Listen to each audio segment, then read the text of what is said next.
सुनो, यही है उन लोगों का घर। तुम जाओ, मैं पीछे से आता हूँ। हाँ ठीक है।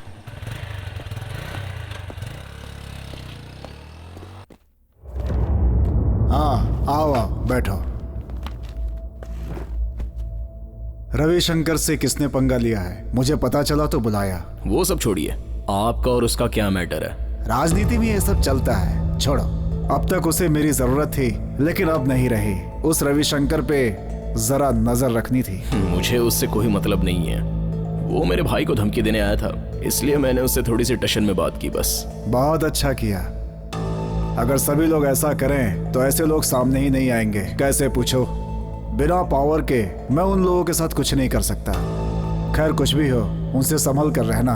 जो पावर होती है ना, पद पर रहने से नहीं मिलती, अंदर रहनी चाहिए। उसके लिए किसी के परमिशन की जरूरत नहीं है। अगर रविशंकर को देख के सब लोग डरेंगे तो वो तो सोचेगा ही कि उसकी पावर बहुत ज्यादा है। सारे लोग हाथ पे हाथ धरे बैठे रहेंगे तो क्या होगा? आप जैसे सोचते हैं वो उतना आसान तो नहीं है, लेकिन मुश्किल भी नहीं है। तुम्हारी हिम्मत बढ़ाने के लिए बुलाया था, लेकिन तुमने मेरी हिम्मत बढ़ा दी। ये है मेरा कार्ड। अगर तुम्हें मेरी जरूरत पड़े तो इस नंबर पे फोन कर लेना, एनी टाइम। थैंक्स। हाँ, ठीक है, ठीक चलता हूँ। अब उसका राज पूरी तरह से खुल गया है। उसकी राजनीति की यात्रा में भी अब अवरोध उत्पन्न हो जाएगा। यही सोचकर रविशंकर के अंदर घबराहट शुरू हो गई है। अब ये बात पार्टी से होकर विधानसभा तक पहुंचकर उसका राजनीतिक भविष्य बर्बाद कर देगी। ये सोचकर रविशंकर बहुत परेशान हो रहा है। सूर्य का दिया हुआ 1 हफ्ते का टाइम अब पूरा होने वाला है। एक दिन उसे ये सब कैसे पता चला? मेरे बारे में उसे कैसे पता चला? भाई, मुझे एक चांस दो, सिर्फ उसे खत्म करके उसके खून से आपका अभिषेक करूंगा। तू जरा चुप रहेगा? एक बार मार खा के आया है ना, फिर से मार खाना चाहता है तू? जो तेरा काम है वो कर। निकल जा यहाँ से। इलेक्शन के बाद देखना। चल निकल।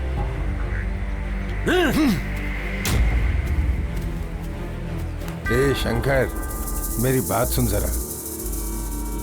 उसके खून में बहुत गर्मी है। कुछ लोग बातों से समझ जाते हैं, लेकिन वो नहीं समझेगा। उसमें भी तो उसके बाप का ही खून है। उसे मैं बहुत अच्छे से जानता हूँ। उसके ऊपर बातों से असर नहीं होने वाला। उसका क्या करना है मैं तुझे बताता हूँ।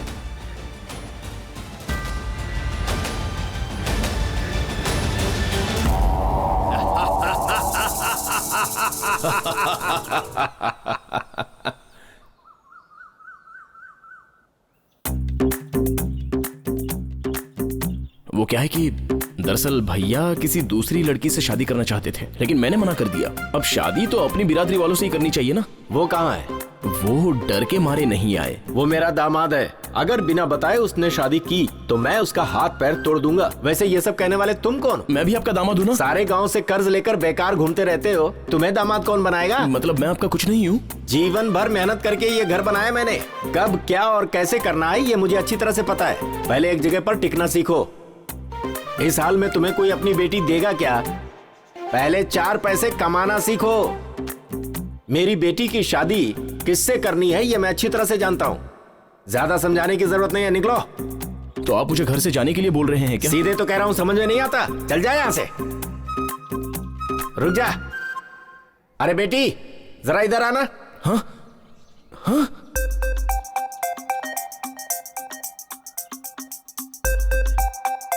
क्या हुआ? ऐसे लग रहा है जैसे किसी कौवे को करंट लग गया हो। क्या देख रहे हो? मेरी बात ध्यान से सुनो। सूर्या, 2 दिनों में उदय और शारदा का एंगेजमेंट होने वाला है। उस बुद्धू को बता देना।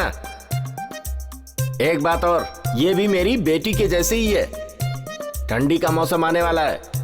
तुम लोग अगर ज्यादा घूमे ना तो खचाक। एक बात बताओ, तुम्हें मेरे ससुर जी को बताने की क्या जरूरत थी? इसमें डरने वाली क्या बात है? आज नहीं तो कल तो बताना ही था ना। अरे बाप रे, लेकिन उसका भी तो ये टाइम होता है लोग ना। शादी से अभी पहले बता दिया, ऐसे छोटा झगड़ा मोटा कर हो जाता रहे हैं, डरपोक निकले। तो शादी के बाद क्या करेंगे? जो करता हूँ सब दिमाग लगा भगवान के करता हूँ। बात मत जाने। करो तुम मुझसे। अरे क्यों? जाओ यहाँ से। अरे जानो, सुनो तो, क्यों इतना रूठ रही? मुरलीनाथ के राइट हैंड को तुम्हारे पास भेज दिया था और बाकी सब लोगों को भी तो भेज दिया हूँ। क्यों अपना दिमाग खराब कर रहे हो? राजेंद्र जी, सबको ये दे देकर मैं थक गया हूँ। बताओ और कितने लोगों को देना है? एक साथ दे देता हूँ। रविशंकर जी, तालाब में तुरंत जाल डालने से मछली नहीं मिलती, थोड़ी देर इंतजार करना पड़ता है। टाइम तो दे दूंगा, पर जाल डालने वाले ने धोखा दे दिया तो? देखो भाई, पहले मेरी बात ध्यान से सुन लो। दिल्ली के राजपाल सिंह को 1 करोड़ भेज दो, तुम्हारी प्रॉब्लम खुद ब खुद सॉल्व हो जाएगी। ये सब आपके कहने पे कर रहा हूं, वरना ये तो आप भी अच्छी तरह जानते हैं कि हमारा काम करने का तरीका कुछ अलग ही है।